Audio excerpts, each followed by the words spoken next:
In '69, we had the wackiest team that you ever, I mean, you talk about a crazy bunch of guys. The most fun we ever had and most enjoyment and excitement was in Omaha, Nebraska. And every time I see guys like George Brett and those guys, they'll say, hey.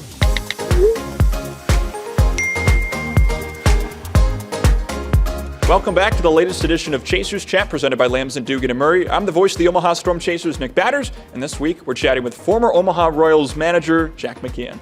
Jack, how does it feel to be back in Omaha? I mean, you were here a few years ago, but you were originally managing the Omaha Royals in the 60s and 70s. What does it mean to be back here right now? It feels great. It's always nice to come back to here to Omaha. As I was telling a lot of people today, we often, as a family, talk about the days we spent in different cities around minor league baseball. And it always comes to the point where the most fun we ever had and most enjoyment and excitement was in Omaha, Nebraska.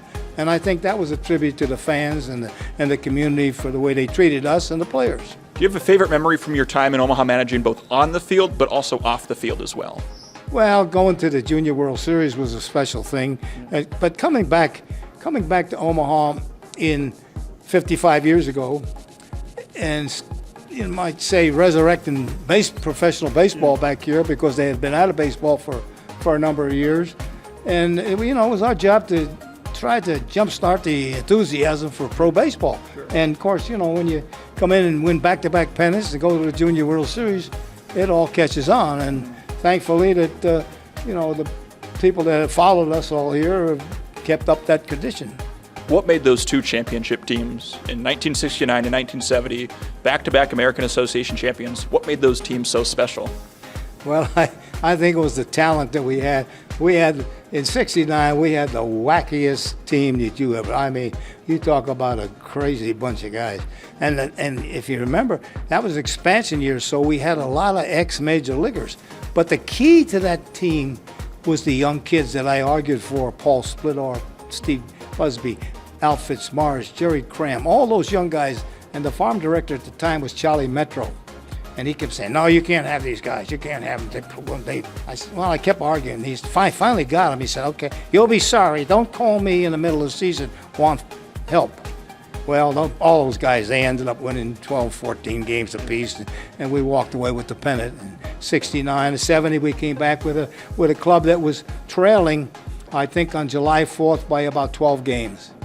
And I called the farm director and I said, hey, send me some players, send me some young guys in here. And they sent guys all over the farm system, young guys. We got together, we formed a great nucleus of young kids, and we ended up winning the pennant again and going to the Junior World Series, only to get beat by Syracuse. So after your 4 years in Omaha, you got the chance to go manage the big league club in Kansas City. How rewarding was that for you to be able to move up to the major leagues, kind of like the players that you had been managing? Well, it was great, and the funny thing was, as I was telling the present manager Mike today, years ago, that was our goal as a minor league manager, to keep doing and developing players and see if they couldn't get to the big leagues. And I had thought that was my goal here. I wasn't thinking about winning a pennant. I was thinking how many guys I could develop and polish up to send to the big leagues, and I kept doing that. And I finally got rewarded by being named the manager of the Royals. And in the meantime, now I was able to have the Steve Busbys, the Paul Splittors, all those guys that I had managed in Omaha. They knew my style of play, and it was easy to manage those guys. As a big league manager, obviously, your goal is to help manage your team to the World Series. You finally got to do that in 2003 with the Florida Marlins. So I'll ask you the same question that I asked about the Omaha Royals. What made that '03 Marlins team so special? Well, the thing, of all the clubs I've ever managed, I don't think I've ever managed a club that had such desire and such unselfishness as those guys were. I mean, you couldn't find a team today that would do all the little things to win ball games. They thought of them as the game to win was a team effort, and they put everything in. I mean, I got Hall of Famers on there, Pudge Rodriguez and guys that would, you put the bunt on, they had no problem with that. They do that. They did anything that was necessary to win. Like I said, the unselfishness was something that was unbelievable. In all of the years of your time as a coach, as a manager, is there one lesson that stands out to you that you learned about how to teach young people? if you would run across some of my players, former players that I managed at Kansas City or San Diego or Cincinnati, they would say, Jack always preached, winning is fun and fun is winning. And every time I see guys like George Brett and those guys, they'll say, hey, winning is fun, fun is winning. They still remember that. And that was the key. The key to me, the key was come to the ballpark, have fun. So since you were manager, I mean, you've bounced around in some different front offices and different roles. What are you up to now? I know you're living in North Carolina. How do you spend your free time? Well, I got one son's assistant director of player personnel with the Nationals.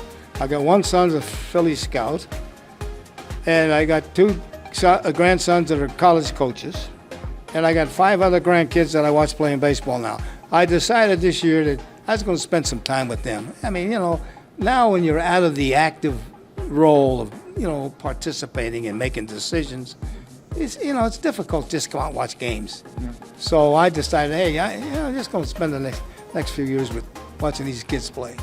Well, Jack, it's really good to have you here back in Omaha. I appreciate the time, and we're recording this before your number retirement ceremony, but I'm looking forward to that coming up here in a little bit. Well, thank you so much, and like I said, I want to thank the great fans of this area, the community that treated my family and me so graciously with hospitality and love. Thank you.